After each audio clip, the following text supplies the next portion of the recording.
Welcome back to Building the Burbs. My name is Howard. I don't have a co-host today, but I have a very amazing guest, Billy Kihei with 24/7 office hours. Billy, thank you so much for coming on, man. Thank Tell you. the audience a little bit about 24/7 office hours, and we can get started. Okay, great. And thanks for being a great host. Yeah, A very great and special host. I appreciate it.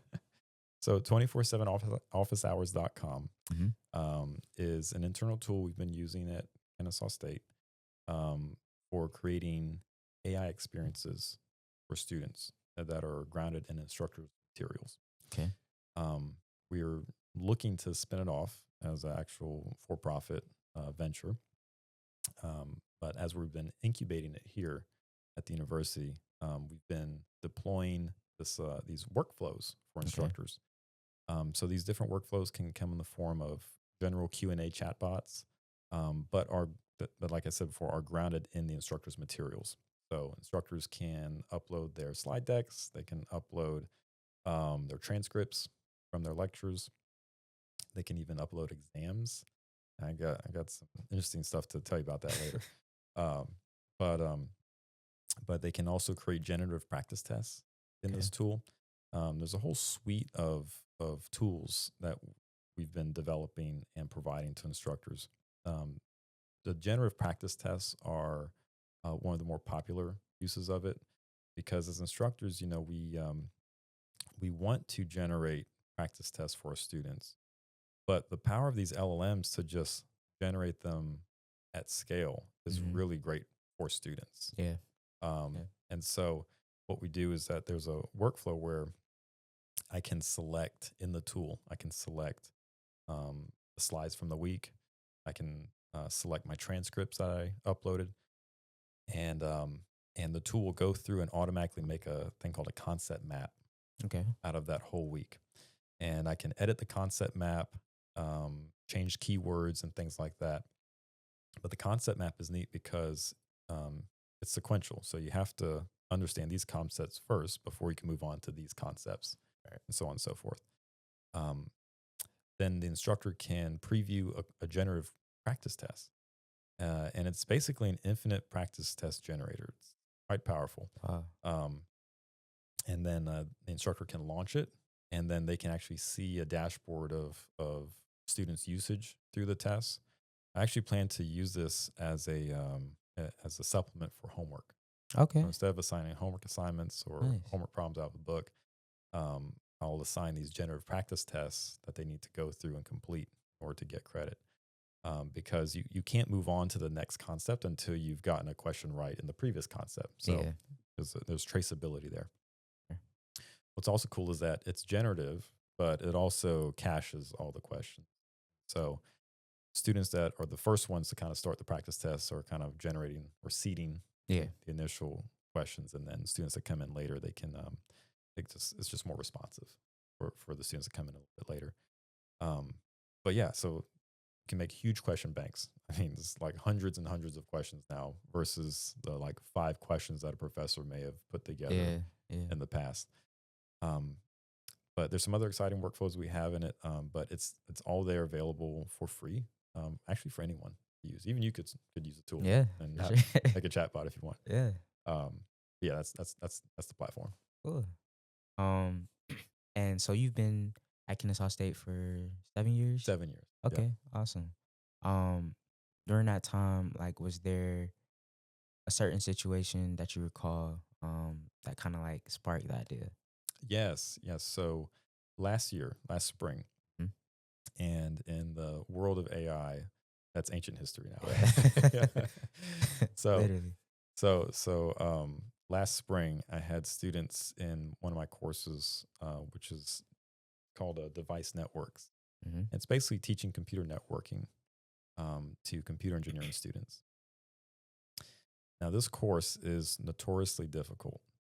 When I first started teaching this course, I had read a research paper um, that that basically took a random sample of computer networking courses being taught throughout the nation, and the basic outcome of that study was halfway through the semester, pick any computer networking course uh, across the board, and a third of the students will be failing. And since I've Oh, been teaching that course many times over the past 7 years, I kid you not, I have done that. I've like midway through the semester, I'll look at the grades, and then I'll kind of like just see where people are. yeah. And I've hit a third like every time on the dot. Wow. Um, Wow. Not spooky though. It didn't spook me out Yeah. because as I've been teaching the course, I realized that it's so conceptual that there's something inherent about the material that's just difficult for some learners to get. Um, uh, One thing also that kind of stood out for me was at the same time as students were taking this course, um, this was when ChatGPT was really starting to become very useful. I don't know if you remember there was that it was on the news, but like a it was like a graduation ceremony, and like a kid turned a laptop around, was like pointing at ChatGPT in excitement, Oh yeah, I think I and know then what they you're was talking shouting, about. I forget where that was from, but I think I know what you're yeah, talking about. yeah, this was like the the big moment for educational use Yeah. chatbots. Now, faculty, I had been given access to ChatGPT as a faculty member back in like 2021, and Okay. that was when they had just kind of like real basic playgrounds that you could play in and do stuff there. And that's when I first saw it really interesting because I was like, wow, I put a Bible verse in there and it Yeah. would tell me about the Bible verse. I'm like, wow, okay, that's pretty Yeah. good. Um, but I never really started working with it until I realized that something was up. Basically, I mean, I had even heard of a student that had taken a test of mine in person, and then they were using ChatGPT like on the test, and like they would alt tab it, Yeah. while I was walking by. Um, this was not proven though. This was not Yeah. proven. So, Yeah. Yeah. and that again, that's a different conversation as Yeah. to why students cheat. Yeah. But anyway, so I just asked them. I said because it was a head scratcher for me. I've been trying to find ways to beat my benchmark, which was that a third failing midway through, Mm-hmm. and I had never had anything to really help me with that. And so I just surveyed the students. I was just like, I need to know what y'all are doing with this AI stuff, because I would provide recordings. Ever since COVID, I've been providing recordings. That didn't move the needle. Um, Textbooks didn't move the needle. Um, but students in the survey, they said that when um, that when they would use ChatGPT, they found it helpful for concepts, and indeed, it's very helpful for Yeah. concepts. These are like concept databases, basically, Yeah. that you're interacting with, but very powerful databases. And and it makes sense because in all of the training material for these large language models, they've ingested basically every undergraduate course under the sun for the past 70 years. So Yeah. it's going to know all these facts and be able to answer all these questions uh, for any undergraduate class. But where it failed is that the students reported that it wasn't helpful for the exams. Mm. And I found that to be true too, because I would give it my exams and ask it to answer my exams, and it would get the basic concepts right. But then when it got to specific ways that I teach these concepts, it's called pedagogy. Um, the specific way that I want my students to have a mental model of this material, Mm. ChatGPT failed because it's very wide in its application. Um, and for anyone that's been in a college course, you realize that depending upon which instructor you get, your experience could be very different Yeah. because there's no certification of higher ed instructors like there is for K through 12. Like you're a certified math teacher or a certified English Mm-hmm. teacher. And so there's a certain set of standards around that. But in higher ed, it's not really the right format for that. You know, Many of us are researchers, and teach. Many of us teach and we do research. Yeah. We wear a lot of hats. Yeah. Um, but um, but anyway, so yeah, if you're not really plugged into the mental model the instructor is assessing you on, then you're gonna have a hard time with it. For So the sure. LMs had a hard time with it, students had a hard time with it, and so that's when I was just like, well, I'm just gonna see if I can just make my own chatbot, Yeah.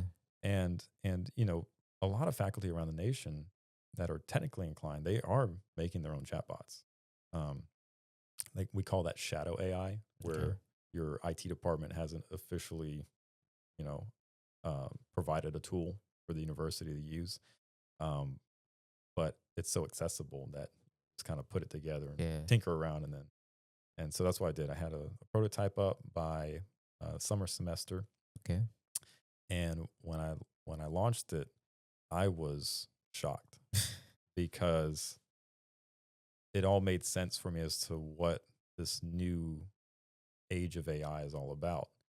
And it was about the prompts. All the prompts are the crown jewels.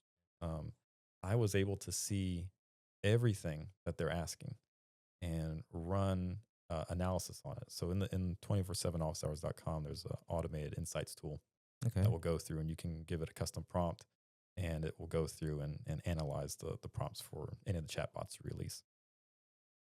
And so I would be obsessed with this because I had my what's called a system prompt, which is basically like a front matter to what you're going to ask the chatbot to do.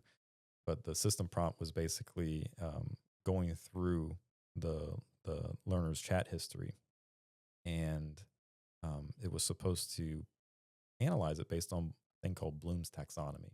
Okay. Bloom's taxonomy is basically a scientific index um, that helps explain where learners are in the learning process.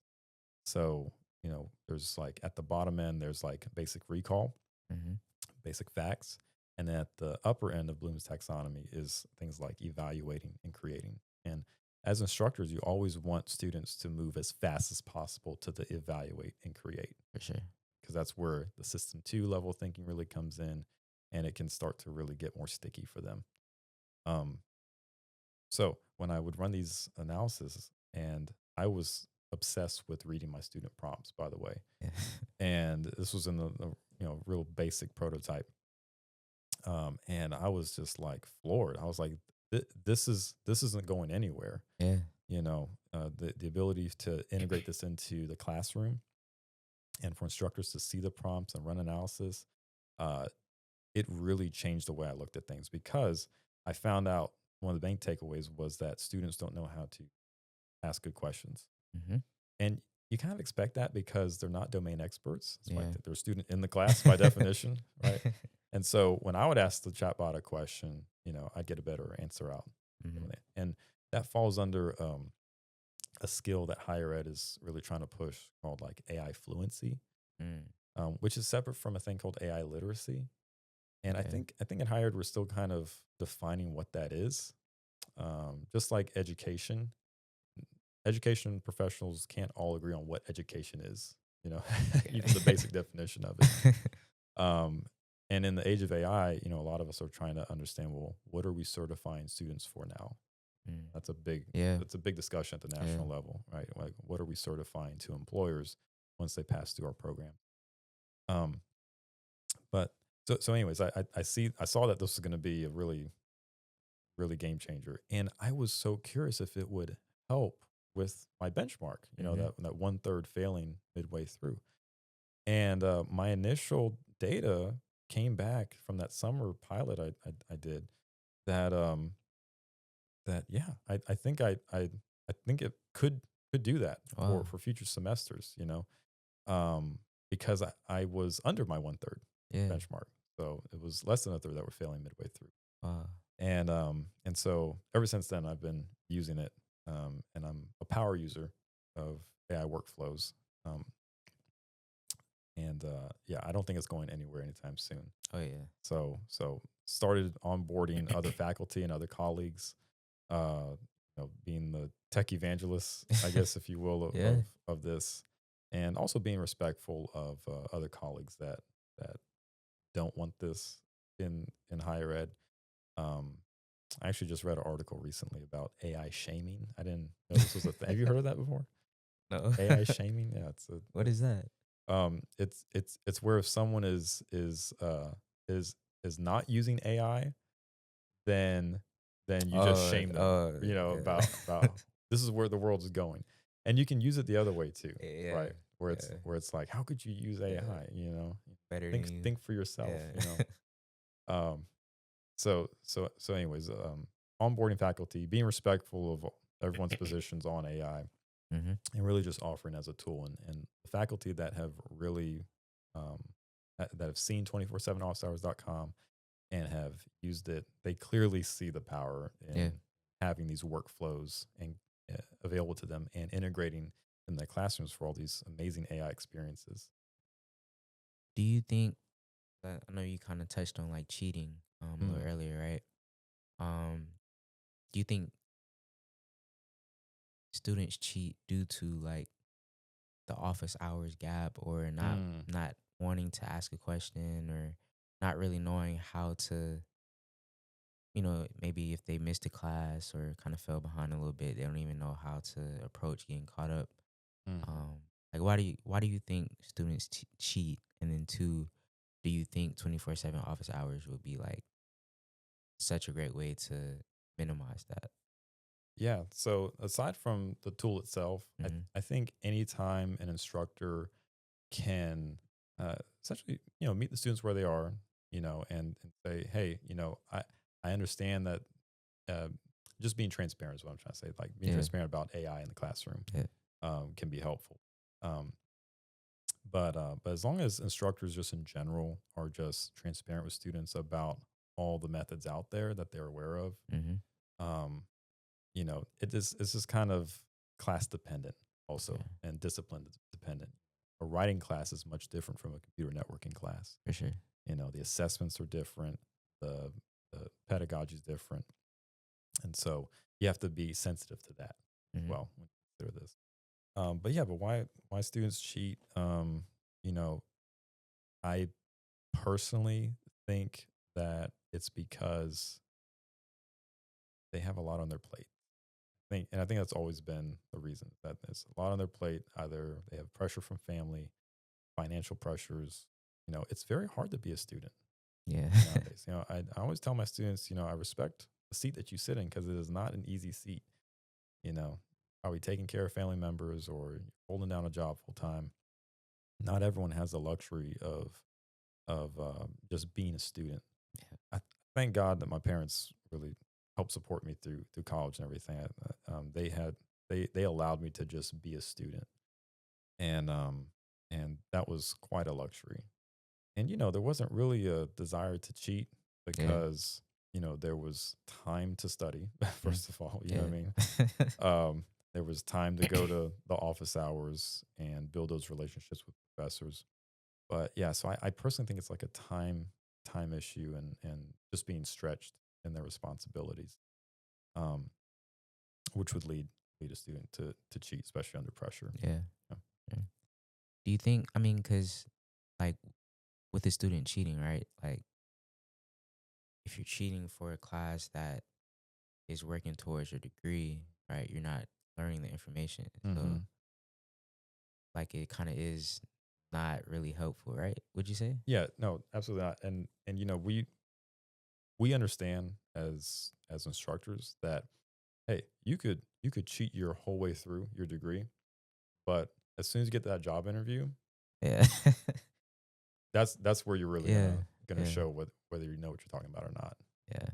And that's why I've heard of this a lot of curriculums and departments going back to oral exams, or you may have heard of blue book exams. Yeah. You know, Yeah. Took one of those. and hey, I'm all for that. That's all great. But for instructors that are pressed for time, maybe they're part time faculty, or maybe they're lecturers and they're managing 4 classes with over 500 students a semester. Mm. It's really a hard ask to Yeah. say Yeah. do an oral exam for every It's a student, lot. right? Or do a written exam for every student. So there is a balance with just the operational side of being an instructor and then the teaching side instructor. Yeah. So before AI, right? Mm. How were instructors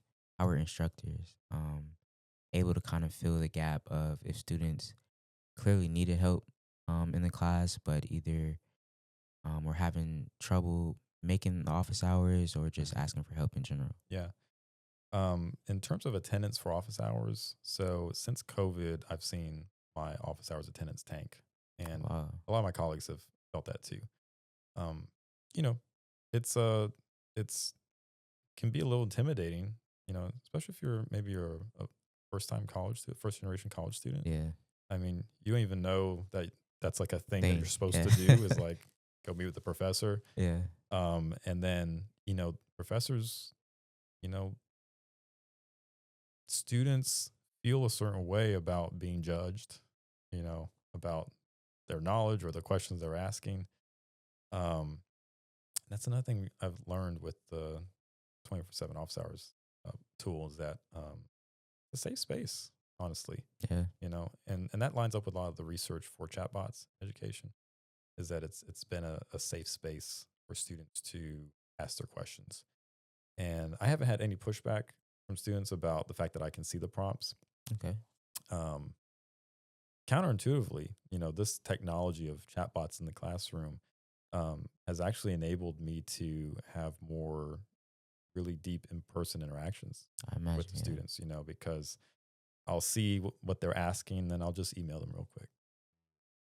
We didn't have that type of insight Yeah. into thinking Yeah. and the learning process as you do with the chatbot, which is why I said before that the prompts are the crown jewels Yeah. For sure. for this type of workflow.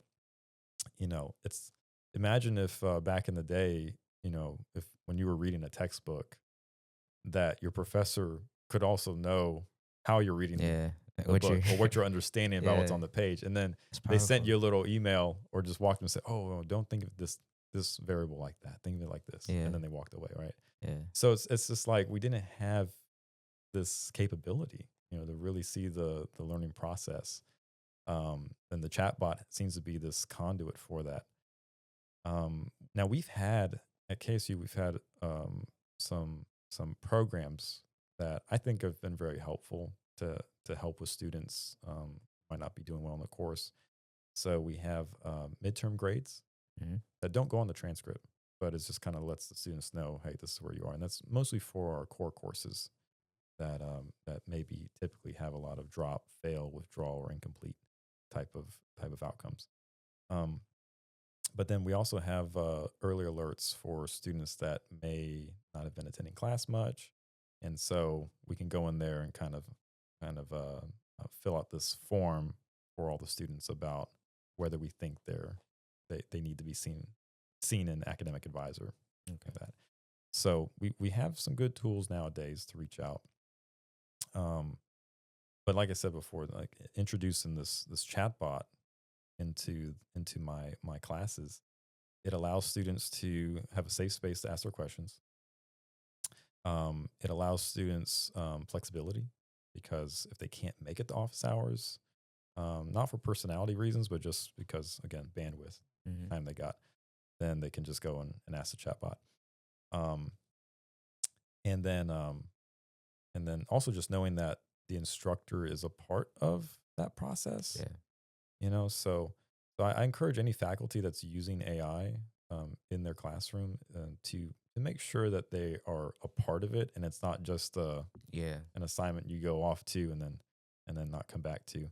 There's actually this new technique that that has been going around in the higher ed, where you may assign an assignment for students to go and talk with ChatGPT. Now, in ChatGPT, you don't get access to the prompts. Okay, the students would have to export Yeah. their chat and then share it. And so that's kind of been one of the workflows that instructors are doing is that they'll say, hey, go talk to Gemini or go talk to Claude or go talk to ChatGPT for this particular assignment. Maybe it's a project design. And then they have to submit their chat history, and then maybe they have to reflect on their chat history and say like, well, answer a prompt like, what started the conversation for you? You know, did you notice any biases or anything incorrect from the chatbot? And if so, how did you correct it?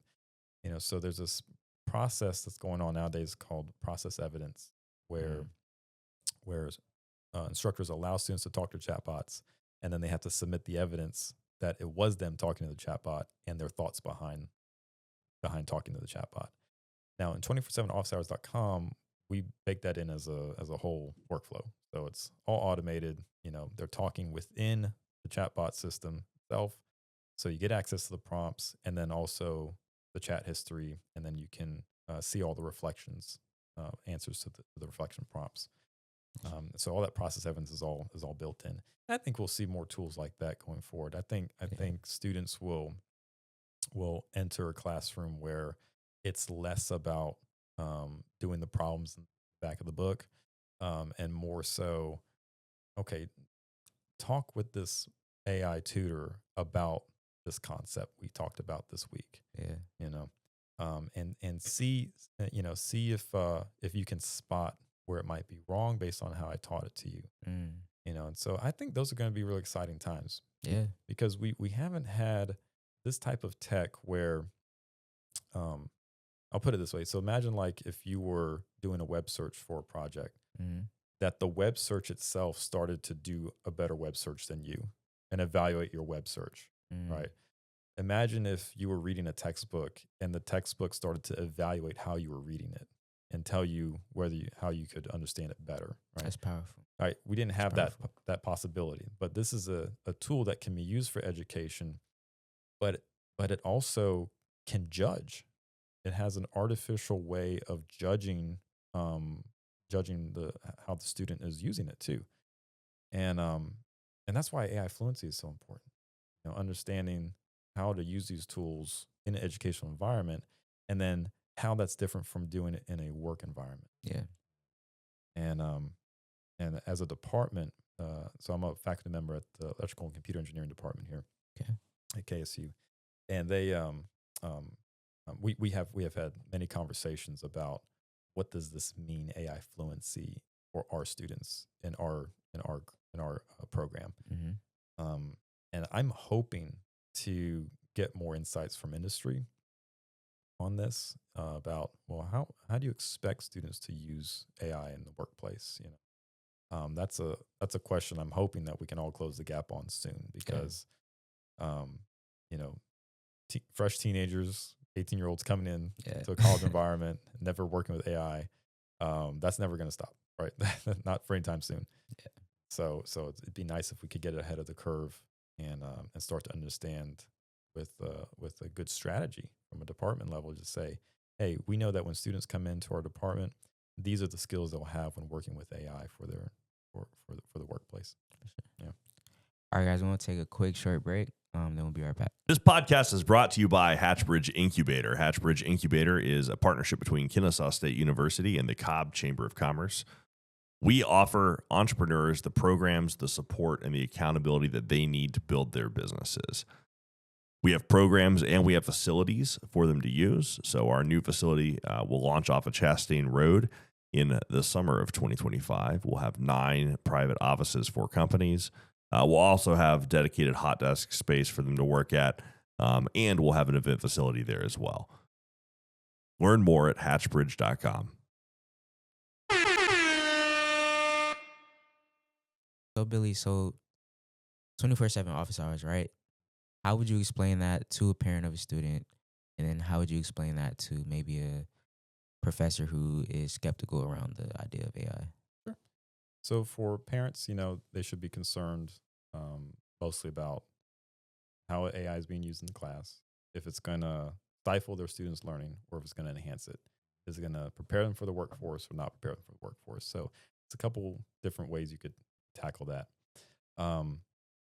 I think a strong case for helping parents understand that AI is being used properly to help with the thinking, to help with the skill development, is to let them know that the instructor is using AI in a way that the instructor is in. Okay, so it's not just sending your kid off to a class where the professor's just going to generate some slides using AI and then tell the student to write an essay, and not care if they use AI or not. And also that it will be done fairly as well. Because there's even like AI detector tools. A lot of institutions will say, we know that these things aren't that great. I mean, they flag, they flag as AI essays handwritten that were handwritten by maybe someone who English isn't their first language, or they're neurodivergent, or they just so happen to write the same way that ChatGPT writes. You Yeah. know, like Yeah. it's so going back to transparency Mm-hmm. for the parents, um, and then also that there'll be a certain fairness with it. And there's also another conversation happening out there with students having ethical concerns about AI in the classroom. Really? Yeah. So AI is not environmentally friendly. Yeah. Some students have some big problems with that. So they don't want to have to use AI, and maybe the parents also share those same values as well, right? For sure. Now in 247officers.com, the way that kind of work with that is that I don't think it's the right approach for any AI tool to say that they're environmentally friendly. I think that's Yeah. not true, because it's going to burn electricity. It's going to generate heat. Yeah. Um, For sure.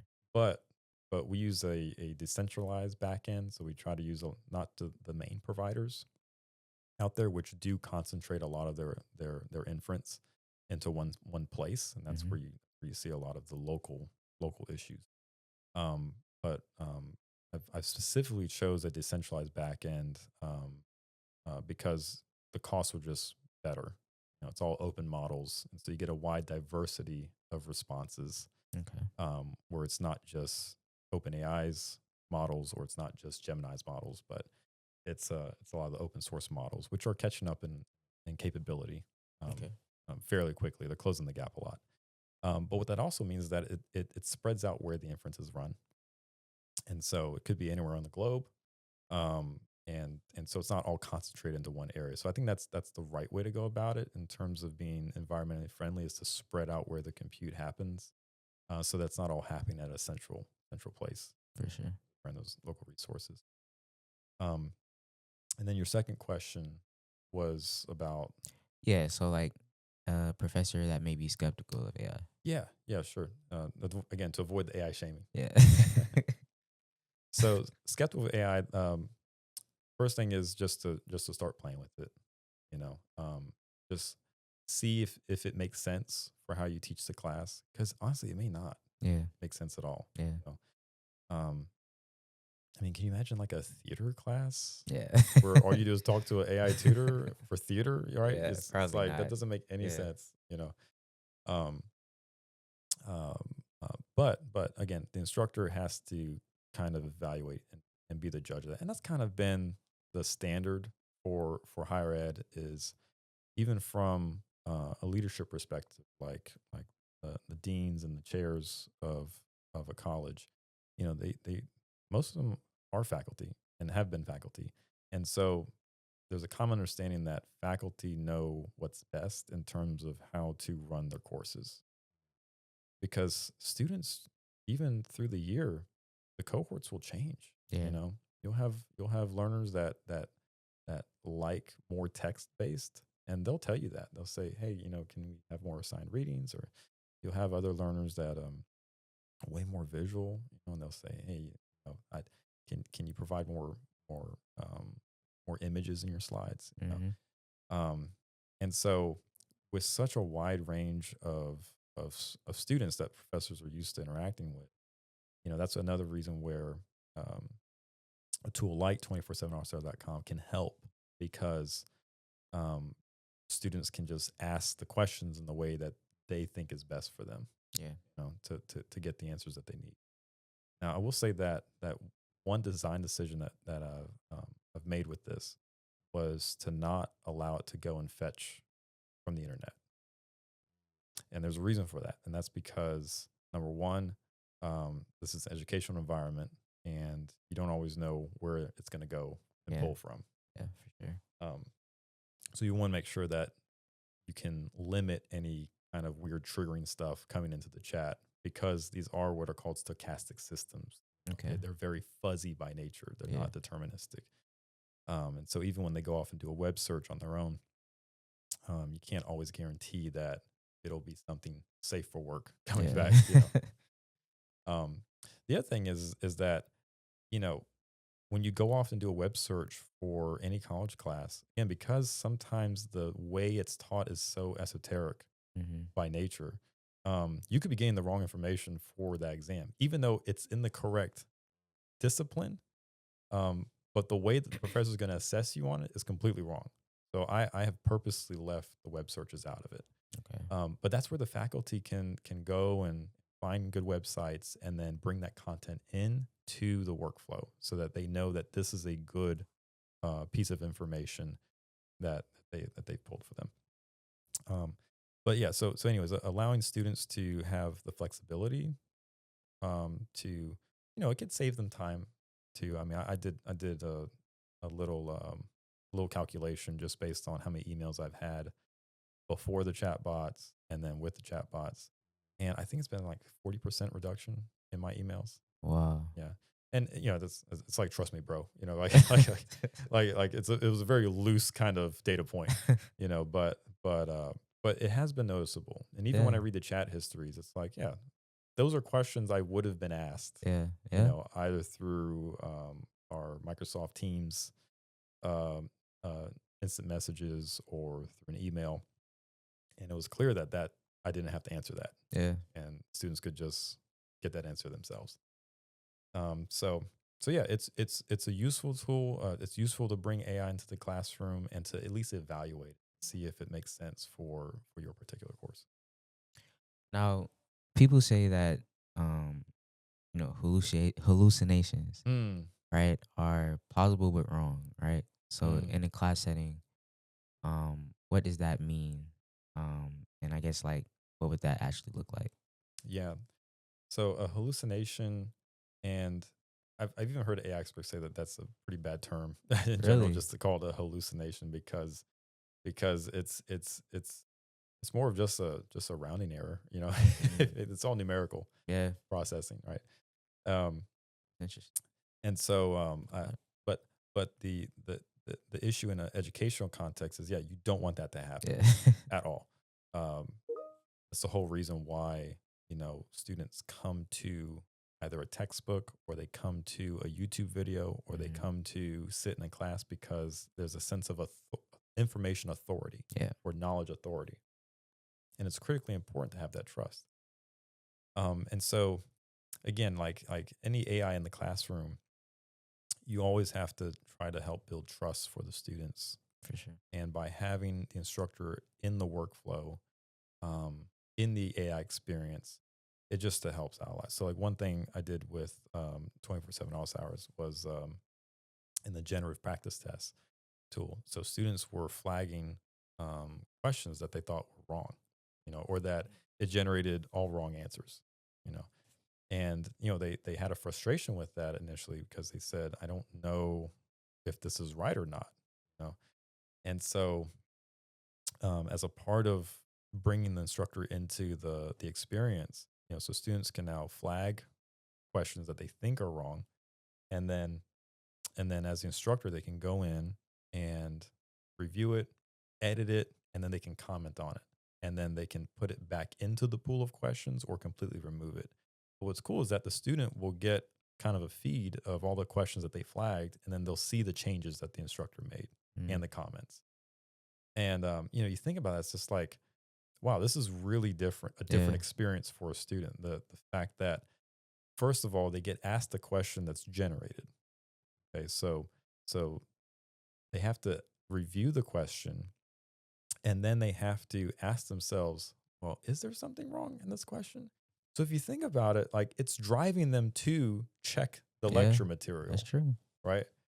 Um, and so it's a natural stimulus for the student because there's kind of this fuzzy aspect of it where is it hallucinating with this question or is it not? Yeah. Well, it's going to drive you to the material, drive you back to the lectures or rewatch the recording before you answer the question. And so again, it's just another opportunity where, and some people may hate this, but it's a feature. It's not a bug. when it I when like it's that. when it's positioned correctly, Yeah. like in a practice test environment, where the student knows that they need to submit a question on this assessment, but they really have to think through whether Yeah. what they're about to say or answer is even a valid thing that the chatbot could ask. Yeah.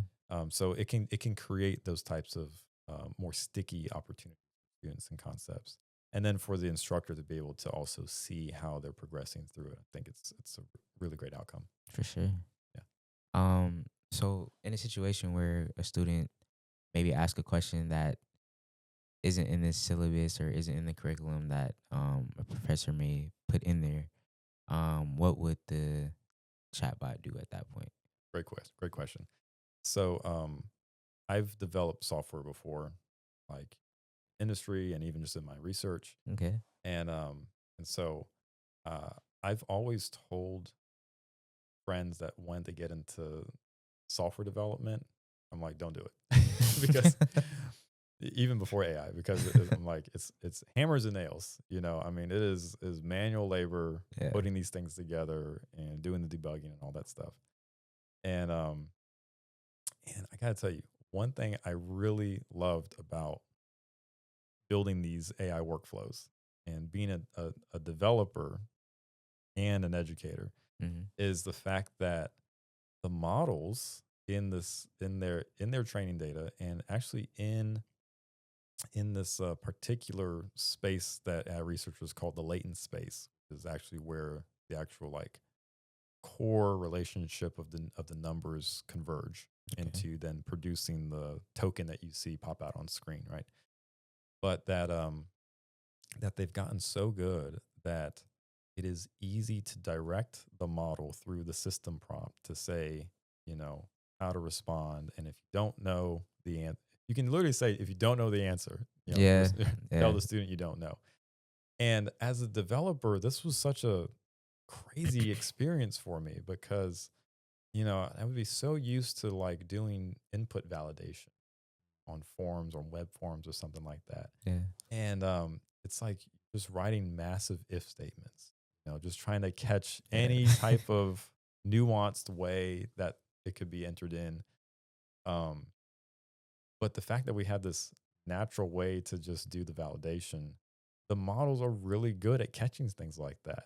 Yeah. And so, yeah, if the student doesn't ask something that isn't in it, the model just flat out just says, actually, I couldn't find it.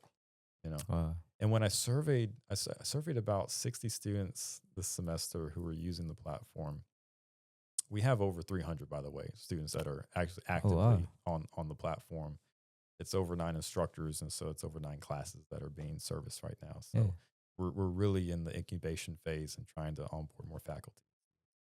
Um, but in the survey, the students said overwhelmingly that if the chatbot didn't know something, it would direct them to a helpful resource. Mm. And again, I didn't program that. I did not program that Wow. as a developer. Instead, I just directed the Yeah. LLMs according to the system prompts and then how to handle those failure modes. And I'm just amazed at how much has been offloaded even from a developer's point of view. So yeah, it's really cool. That's interesting. Interesting. Um, so I know you mentioned that you currently have 300 students and 9 classes on there, right? Where do you see office hours, 24/7 office hours in the next year, in the next 5 years, in foreseeable future? Okay, so I'm gonna put my CTO hat on. Okay.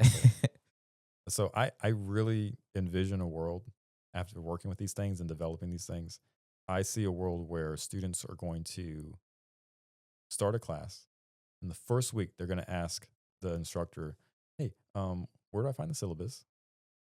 What's the textbook for this class? And then where's the chatbot for this class?" Mm, Like it's going to be that yeah, type of experience going forward. that's awesome. Um, and so that's where I see this moving towards. I don't think there's going to be a flat out um,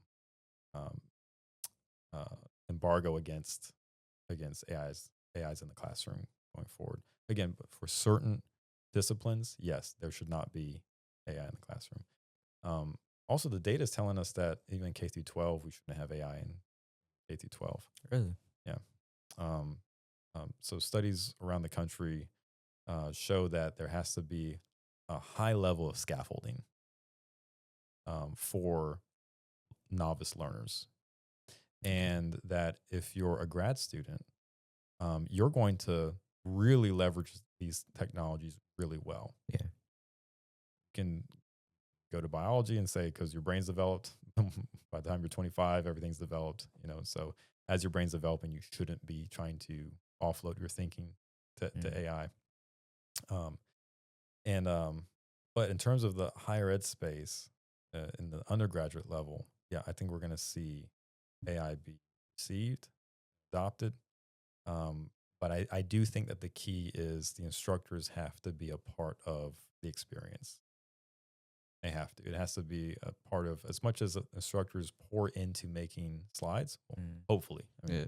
some instructors are just generating Yeah. generating slides like crazy, right? Yeah. But pouring into making their materials and their teaching and getting better at teaching, those instructors who are going to shine anyways, Mm-hmm. they're going to see that AI in the classroom is going to really, really help move, I believe. Now, I know a lot of times, right, the textbooks cost, right? Mhm. And, some people may have financial aid, some people may not. And it just may be a situation where they're like, well, in the past, I usually haven't really used these textbooks. So they kind of opt out of that situation. Do you think maybe the chatbot could eventually replace these textbooks? Or do you think it should be kind of worked as a cohesive situation? If it's not like a graduate course, Mm-hmm. if it's like an undergrad course where the material's been known for Yeah. a long time, and textbooks out there that have been ingested by the training material of the large chatbots, then yeah, I think it can absolutely replace textbooks. Okay. And you can come at it from a different angle too. So you can come at it from the student's perspective. So not just financial, but just in terms of how content is consumed, how text content is consumed nowadays. Yeah. I've had students just tell me straight up, that's like, yeah, I'm not reading I'm a not. textbook.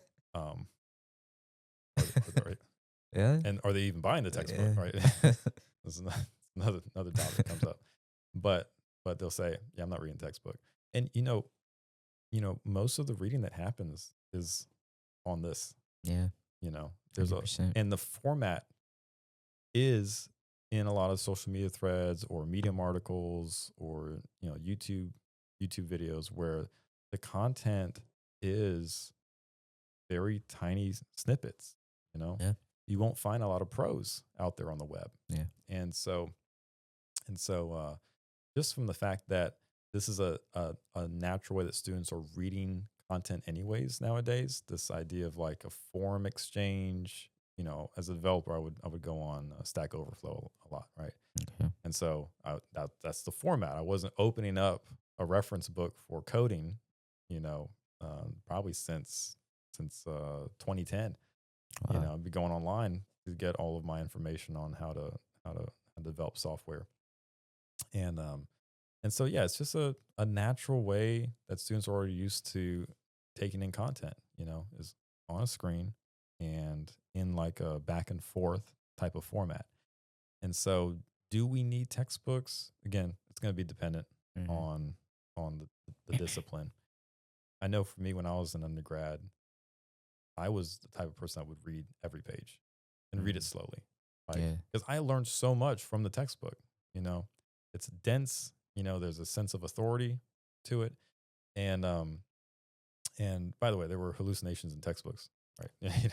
Really? That's why they have erratas, and they fix errors in their previous. Oh, yeah. Right? I guess that does make sense. Yeah. So let's not think Yeah. hallucinations is only an AI thing, But Does make sense. but yeah, but I would sit there and read textbook, and I got a lot out of it and helped me out in my. But that's not for every student, And in an age of AI, where uh, you have students next to you who are using it and trying to understand the material better than you. You ever been in a classroom where that one person just kind of messed up the curve for everyone? Yeah. Yeah. All the time. You want to be the person messing up the curve, right? So if Yeah. your peer next to you is moving fast through the material, trying by using AI in a good ethical way to help their learning, to help things be sticky, then you're going to want to also keep up at that same pace as well. Yeah. So I think there's just a natural adoption is going to take place where textbooks are going to still be around, but they just won't be as favored by all students. Maybe a few students a year who For actually sure. get value from the textbooks. But I did throw out the textbooks for my course since I Okay. started using chatbots. Because again, they can read something that the chatbot outputs about the material, and then they can continue to interrogate it and ask deeper questions about it. You can't do that with a textbook Yeah. very easily. You have to do a web search and augment it with your professor and saying, "Hey, I read this in textbook. I want to get some clarity on this." And again, even in a professor office hours, some of them will look at the textbook and say, "Oh yeah. Now, don't think of it that way. I know why the author did this, Yeah. but you need to look at it this way Yep. for my class, right?" Yeah. So again, having that flexibility built into the learning environment, that's where a chatbot can really help out. Now, one more question that I have for you, from a founder's perspective, right? The validation process seemed pretty straightforward in Mm. terms of seeing what was going on in the classroom. Um, Now, as far as like the go to market and like actually just getting those first people to start using 24/7 office hours, what was that process like? Yeah. Well, the data helped. Okay. Showing that hey, like I'm seeing a difference in how I'm teaching. My students are seeing a difference in how they are approaching the material. So just doing that, and also with the general narrative of AI being in the classroom and in the workplace, it was a very easy conversation to have with my colleagues. Okay. So um, right now, we've just been doing very grassroots. So I'll meet with faculty one on one and just start to onboard them. Because that's the hardest part is just getting their materials on board because there's a Mhm. lot of processing that takes place Yeah. where we have large language models looking at PDFs and captioning images and things like that and producing the format of the material for the chatbot to ingest. But once we get them over that hurdle, then they're really off to the races. And so I've just been meeting with faculty that are interested in using the tool, been training them and hoping to provide some more training material that's like webinars and things like that. So I'm Okay. giving a lot of workshops in May of this year Okay. for anyone that wants to use this tool. So it's not just for faculty at KSU. It's currently free, currently available, and anyone can go and access it. Um, but moving forward, institutional licenses, yeah, it's definitely one route I'd like to explore. Okay. Or going direct to instructors, and because there's different SaaS tools that I use as an instructor. Like one of them is something that helps me write research papers with my students, Okay. and so I'll pay for that every year, maybe like $200 or so, and then I'll get my department to reimburse me for that. So there Gotcha. might be a go to market there, pricing model there, Okay. where the instructors could pay yearly, get reimbursed from their department or the college, and then they can also have the students also. We can also do like a student pricing model, so like $5 every class or something like that. We still got to play with the numbers a little bit and see what makes sense for pricing, but Yeah. what's nice is that it's still an open space, even though it's very crowded in terms of um, AI and AI products out there. I mean, you may ask yourself like, well, why would an instructor bring in 24/7officehours.com when there's just Gemini or ChatGPT right there? And again, I think there's still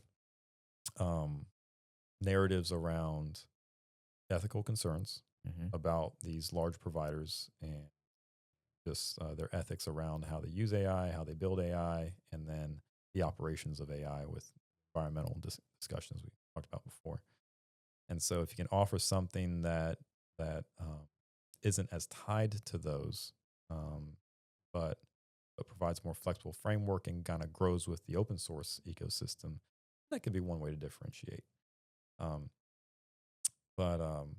but yeah, there's really no moat anymore Yeah. now that we have agentic coding tools and things like that. Literally anything that's software can probably be replicated. Now, can it be managed well? Can it be operationalized well? Of course, that's a big difference, you Yeah. know. Um, but you know, with 24/7officehours.com, really hoping to see institutions and faculty adopt it as a way to hedge against larger providers that because right now we don't have any VC funding at the Okay. moment, and you know it's questionable. You know, a lot of these AI tools in education that are VC funded, you question will they still be around in 3 years? You Yeah. know, so then you have all this knowledge base built up and workflows built up, but then because the startup couldn't keep up with where it was trying to go, or they couldn't get acquired, then that whole workflow just drops out, and now faculty have to retool Yeah. again, right?